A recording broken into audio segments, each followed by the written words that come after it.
बलात्कारियों को छोड़ा जा रहा है। मासूम बच्चों के साथ बलात्कार करते हैं, मासूम बच्चों के साथ, ऐसी मासूम बच्चों के साथ क्या बोला जाए इनके ऊपर, इन नालायकों को और बेवकूफों को। और उनको जो है तो कानून छोड़ देता है उनको। वो जो सेकुलर हिंदू है वो हमारे बारे में बोले, उनके ऊपर अत्याचार हो तो वो नहीं बोले, हम उनके बारे में बोले। ये मोहब्बत की बात है। ये कानून एक दिन ऐसा हो जाएगा कि पेपर की रद्दियों में बिकेगा साहब, यकीन मानो आप। मेरी बात आपको भले कड़वी लगे, आपको चुभेंगी मेरी बात। राज ठाकरे साहब ने एक मर्तबा कहा था कि ये जो लोग बलात्कार कर रहे हैं, चाहे किसी का भी करो और कोई भी करो, ये जो लोग बलात्कार कर रहे हैं इनको एक मर्तबा कड़ी सी सजा दे के देखो, इंशाअल्लाह पूरे बलात्कारी खत्म हो जाएंगे हमारे मुल्क से। ना गंदा और भद्दा भाषण देता है वो 1.5 फुटिया, क्या नाम है उसका, जो भी है, हाँ जो भी उसका नाम है, अल्लाह मेरे पैजामे के कपड़े में उसका पूरा ड्रेस बन जाएगा। क्यों हमारे लाखों करोड़ों लाखों रुपए जो है तो डाल के बैनर छपा रहे, फोटो बना रहे और उसकी फोटो सर के ऊपर लेके फिर रहे। अरे वो तो पैर की जूती में जिसको खुंदलना चाहिए। मेरे साथ मौजूद है समद बागवान साहब, एक सामाजिक कार्यकर्ता है और हमेशा कहीं चर्चाओं में रहते हैं, कभी विवादों में भी रहते हैं, लेकिन इनका एक लक्ष्य रहता है कि समाज के अंदर जो बुराई चल रही है, जो गतिविधियां चल रही है, जो कानून का उल्लंघन होता है, उसके ऊपर हमेशा बोलते रहते हैं। चलिए आज उनके मन में क्या चल रहा है, आज उन्होंने हमसे पहले कहा कि मैं आपके चैनल से कुछ संदेश देना चाहता हूँ, इतना ही कहा पहले। चलिए अब आमने सामने स्क्रीन पे दिखाई दे रहे हैं, शुरुआत करते हैं बातचीत की। सर हमारे चैनल में आपका स्वागत है। ऐसी क्या बात है जो आप संदेश देना चाहते हैं? सबसे पहले तो जैसा कि हम लोग जो निवेदन दे रहे बार बार कमिश्नर साहब को, डिविजनल कमिश्नर साहब को, पुलिस वाले लोगों को, कलेक्टर साहब को, तो मेरे दिमाग में ये बात आती है कि आज ये पढ़े लिखे लोग, क्वालिफाइड लोग, जिनको नौकरियां दी गई, करोड़ों रुपए की नौकरियां ये उठा रहे हैं, और एक आम आदमी, उनको कम पढ़ा लिखा इंसान उनको जाके ये बोलता है कि आप इंसाफ करो, आप अच्छा काम करो, आप सही काम करो। ये बोलना, ये सबसे बड़ी हमारे ये पढ़े लिखे लोगों के लिए बहुत शर्मिंदगी की बात है। बल्कि हमारे मुल्क को एक शर्मिंदा होना पड़ा है दूसरे ममालिक में कि ये लोग जो है तो जिनको नौकरियां दी गई इंसाफ करने के लिए, उसूल से काम करने के लिए, हक और सही काम करने के लिए, सच्चे काम करने के लिए, आज उनको सच्चाई और हकानियत समझ में नहीं आ रही। उनको आम पब्लिक रोड पे उतर के बोलती है कि तुम ये काम करो, तुम वो काम करो। पुलिस वालों को बोलना पड़ रहा है कि तुम उसको पकड़ो, उसको गिरफ्तार करो। ये किस तरफ जा रहा है हमारा मुल्क? बड़े अफसोस की बात है। मैं यहीं पर बहुत दिनों से गौर कर रहा हूँ और मैं ये बोलना भी नहीं चाहता था, लेकिन मेरे समझ नहीं आ रहा कि हमारा मुल्क किस दिशा में जा रहा है जी। मुझे इस बारे में बड़ी फिक्र है और हमसे ज़्यादा, एक आम पब्लिक से ज़्यादा, हमारे उन पढ़ाने वाले स्कूल्स और कॉलेजेस जो हैं, इनको थोड़ा सोचना चाहिए कि हम जो प्रोडक्ट निकाल रहे हैं, क्योंकि हर प्रोडक्ट जो निकलता है वो स्कूल से निकलता है, कॉलेज से निकलता है। अगर कोई वकील अगर झूठा केस लड़ता है तो लॉ कॉलेजेस को जो है तो अपने आप में शर्मिंदगी महसूस करना चाहिए कि हमने ऐसे आदमी को निकाला, ऐसा प्रोडक्ट हमने बाहर निकाला जो झूठा केस लड़ता है। हमने ऐसा जज निकाला जो झूठे फैसले सुनाता है। हमने ऐसे कमिश्नर, ऐसे पुलिस वाले पढ़े लिखे निकाले जो बिल्कुल इंसाफ नहीं कर सक रहे, गुनाहगार को पकड़ नहीं सकते। हम ऐसे स्कूल और कॉलेजेस वालों को अपने आप में शर्मिंदा होकर डूब मरने वाली बात है कि हमने ऐसे हमारे कॉलेजेस से जो है तो ऐसे लोग तैयार करे जो है तो बेगुनाह लोगों को जेलों में रखते हैं। क्या मैसेज दे रहे हैं हम? सर अभी आपने कहा कि जज साहब से भी गलत फैसले होते हैं, लेकिन सर मैं आपकी जरा गलत फहमी दूर कर दूँ। जज के पास चाहे कोई भी कोर्ट हो, वहाँ पर जो टेबल में फैसले जाते हैं, जो गवाहियाँ पेश होती हैं, जो सबूतें पेश होती हैं, तो जज साहब उसी गवाहों को, सबूतों को देख के फैसला करते हैं। वो तो अपने मन से फैसला नहीं करते। देखो, वकील, गवाह, सबूत, ये सब है ना, जज को इतना माइंड होता है कि ये क्या सही बोल रहा है, क्या गलत बोल रहा है। कुछ फैसले उसको जज उसको क्रॉस करके भी कर सकता है, लेकिन नहीं कर रहे। जबकि आम पब्लिक समझ रही है कि ये फैसला गलत हुआ, ये जो झूठा केस वकील साहब लड़ रहे हैं, ये जो फैसला हो रहा है गलत हो रहा है, ये जज साहब को भी समझता है। कर सकते विरोध, ऐसे 2-3 मैटर मैंने वो जज साहब का मुझे नाम नहीं पता है, अच्छा, लेकिन उन्होंने जो है तो वकील को क्रॉस किया और वकील को भी क्रॉस किया और सामने जो खड़े हुए थे मुद्दई लोग उनको भी कहा कि ऐसा नहीं हो सकता, उनको भी कहा कि ऐसा नहीं हो सकता, ऐसा बोल बोल के जो है तो उन्होंने उनको कैंसिल कर दिया और सही फैसला सुनाया उन्होंने। एक इल्ला माशाअल्लाह जो है तो ऐसे भी जज हैं और ऐसे भी वकील हैं जो बिल्कुल ईमानदारी से केस लड़ते हैं और ईमानदारी के फैसले सुनाते हैं। वो वकील जज के हाथ में है कि सामने वाला सही बोल रहा गलत बोल रहा, ये उसको अच्छी तरीके से समझता है।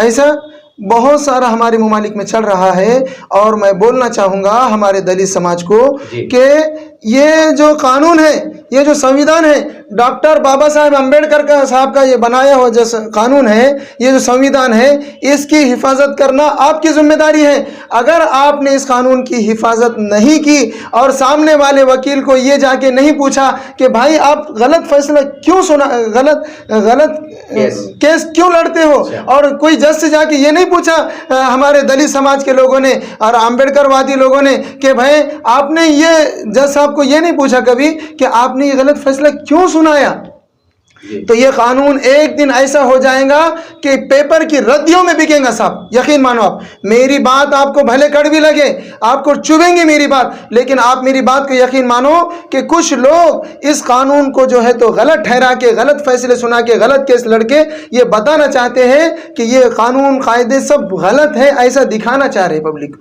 क्योंकि दूसरे ममालिक वाले जब ऐसे गलत फैसले होंगे तो इसको हमारे ये कानून को, संविधान को जो है तो गलत ठहराएंगे कि यहाँ सब गलत फैसले होते हैं और गलत कानून लड़ा, ये कानून बराबर नहीं है, ऐसा समझा जाएगा और धीरे धीरे इसको कमजोर करके एक दिन इसको खत्म कर दिया जाएगा।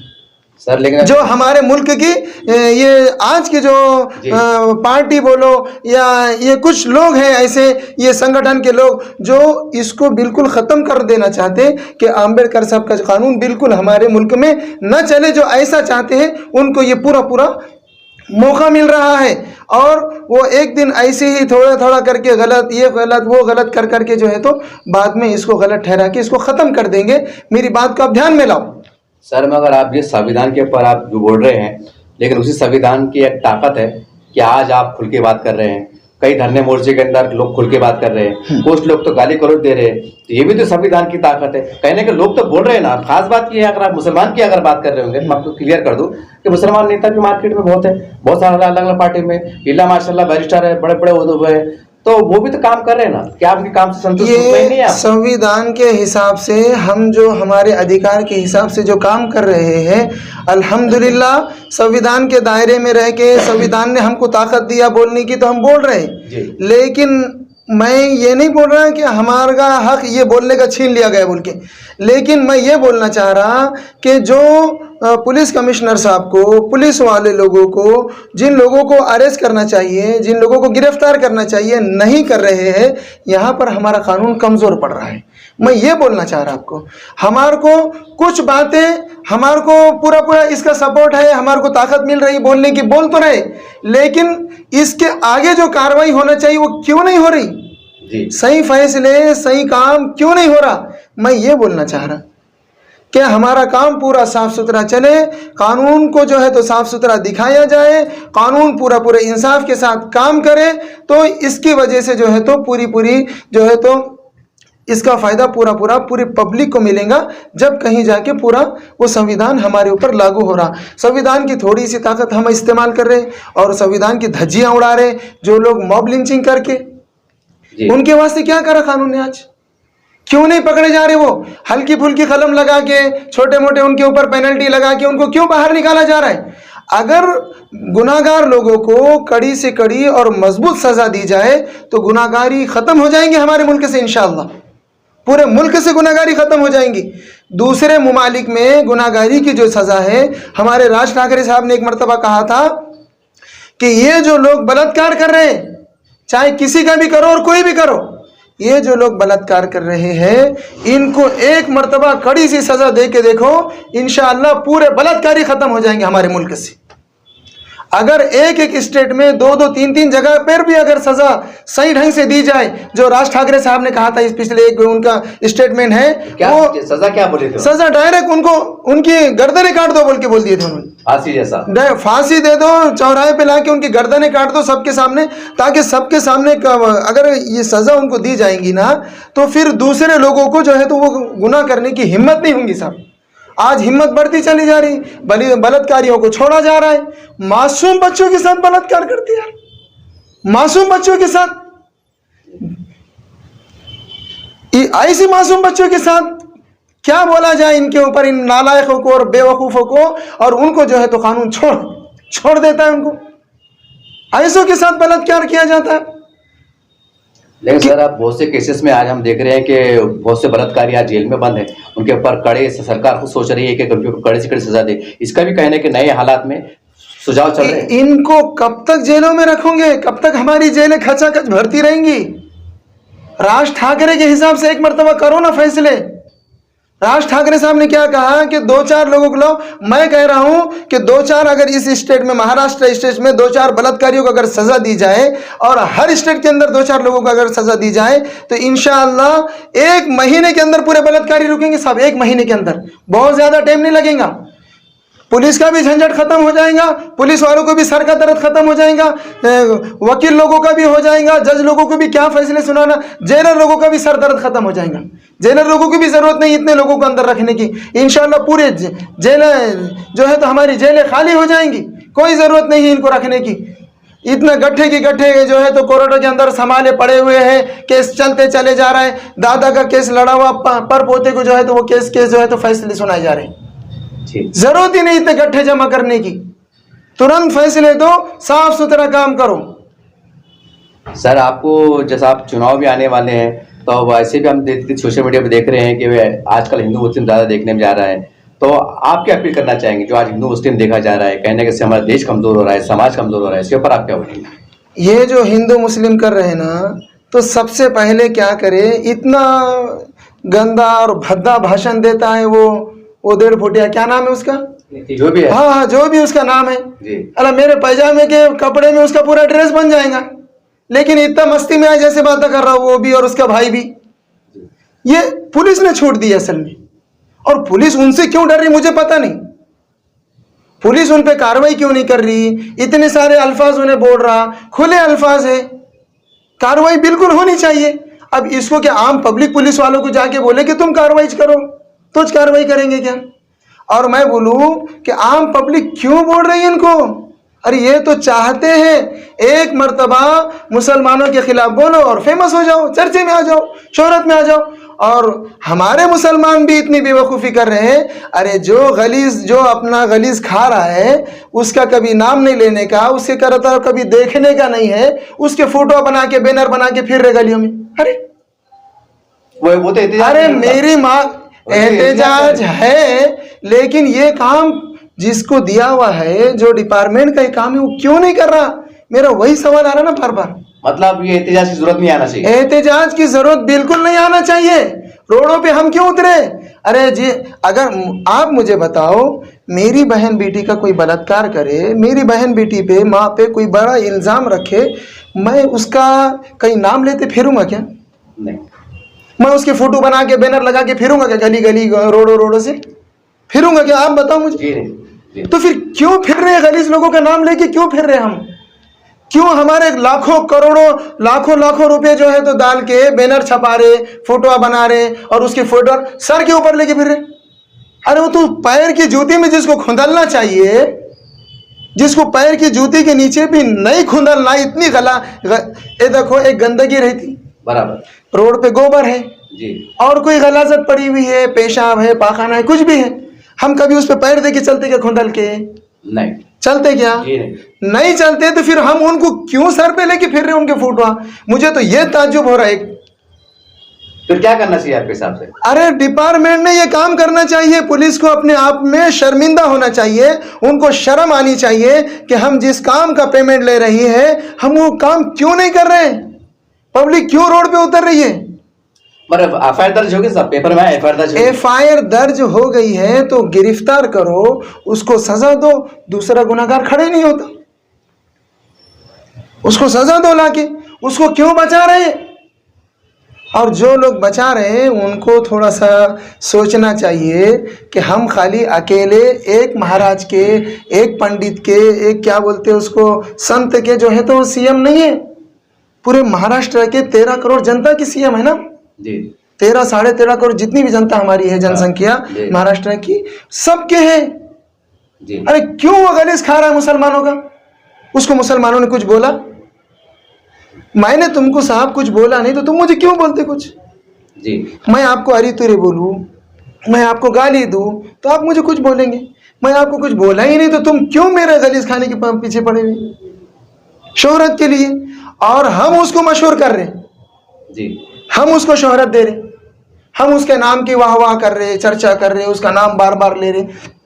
उसने एक जगह बोला, हम सैकड़ों चैनलों पे बात कर रहे उसका नाम ले लेके। तो मतलब ये तो वो चाहते हैं कि हमारा नाम हो, वो शोहरत चाहते हैं। और सियासत में चाहे अच्छे से शोहरत नाम हो या बुराई से नाम ले, बस नाम ले कोई। यही तो सियासत का फंडा है, राजनीति का एक फंडा है, लेना चाहते। और इसके बारे में हम नहीं बोले, मैं तो बोलता हूँ जी, हम नहीं बोले। ये आपकी अपील है? हाँ, मेरी अपील है। हम नहीं बोले। बोले कौन? हमारे हिंदू जो सेकुलर है वो बोले। वो जो सेकुलर हिंदू है वो हमारे बारे में बोले। उनके ऊपर अत्याचार हो तो वो नहीं बोले, हम उनके बारे में बोले। ये मोहब्बत की बात है। सर अब चुनाव आने वाले हैं, जाते जाते मतलब हो सकता है कि और यहाँ कुछ हालात वाक़ियत हो सकते हैं, शरीयत रचा जा सकता है। ऐसे में सभी धर्म समाज के लोगों को एकता की भावना से आपका संदेश क्या रहेगा? ये देखो, मैं वो जो आपको बोल रहा हूँ कि हमारे बारे में वो बोले, हमारे बारे में उन्होंने बोले, इसका मतलब क्या है? मुसलमानों की आवाज़ हमारा हिंदू भाई उठाए, हिंदू सेकुलर वो हिंदू है, उन्होंने उठाई। अच्छा। और उनकी आवाज़ अगर उनके ऊपर कहीं गलत होता है, जहाँ पर भी मेरी बहन, बिरादराने वतन जिसको बोलेंगे, या मेरी जो बहन के साथ, हिंदू बहन के साथ बलात्कार हुआ, उसके बारे में मुझे आवाज़ उठाना चाहिए जी। और हमारे एक साथ अगर नाइंसाफ़ी होती है तो मेरे बारे में वो हिंदू भाई ने आवाज़ उठाना चाहिए। तो फिर क्या होगा? ये राजनीति जो फंडा दिमाग में घूम रहा है ना उनके, कि भाई एक को बोलने लगा दो और पूरे मुसलमान एक साथ रोड पे उतरेंगे। हमारी माँ बहनों को भी उतर रहे आजकल रोड पे लोग जी। ज़रूरत नहीं है हमारी माँ बहनों को रोड पे उतरने की, और हमको भी नहीं। हम रोड पे उतरेंगे तो जाहिर सी बात है कि वो मत मुसलमानों का एक तरफ चला जाएगा और हमारे हिंदू भाइयों का मत एक तरफ चला जाएगा। अब वहाँ पर कोई कारोबारी नहीं रहेगा, कोई किसान नहीं रहेगा, कोई बिजनेसमैन नहीं रहेगा, कोई नौकरी करने वाला नहीं रहेगा, कोई कारखाने वाला, इंडस्ट्रीज वाला नहीं रहेगा। अब उन्हें क्या बोलेंगे? अब वो सब बोलेंगे कि मैं हिंदू हूँ जी। और मुसलमान रोड पे उतरा तो वो सब देख लेंगे कि यार ये काम क्या से मुसलमान रोड पे उतरे, इसका मतलब ये मुसलमानों का काम है। जी। नहीं, उल्टा होना। जी। उल्टा होना। मेरे साथ नाइंसाफ़ी होती है तो मेरा हिंदू भाई खड़ा रहना, मेरे हिंदू भाई के साथ कुछ गलत होता है तो वहाँ पर मैंने खड़े होना, ऐसा काम होना। तो फिर राजनीति का ये जो फंडा है कि ऐसा करो वैसा करो, ये ऐसा बोलो तो अपन मशहूर हो जाएंगे, ये सब खत्म हो जाता है, ऑटोमेटिक खत्म हो जाता सब। ठीक है। हाँ। मैं यही 2 शब्द कह के अपनी बात को ख़त्म करता हूँ। मेरा नाम अब्दुल समद बागवान है। मैं गब्बर एक्शन कमेटी में जो है तो औरंगाबाद से ज़िला उपाध्यक्ष हूँ और इंटरनेशनल ह्यूमन राइट्स प्रेसिडेंट में डिस्ट्रिक्ट प्रेसिडेंट हूँ औरंगाबाद से। और पिछले टाइम मैंने 2014 में जो है तो ऑल इंडिया मजलिस इनक़िलाबी मिल्लत की जानिब से लोकसभा का इलेक्शन लड़ा हूँ।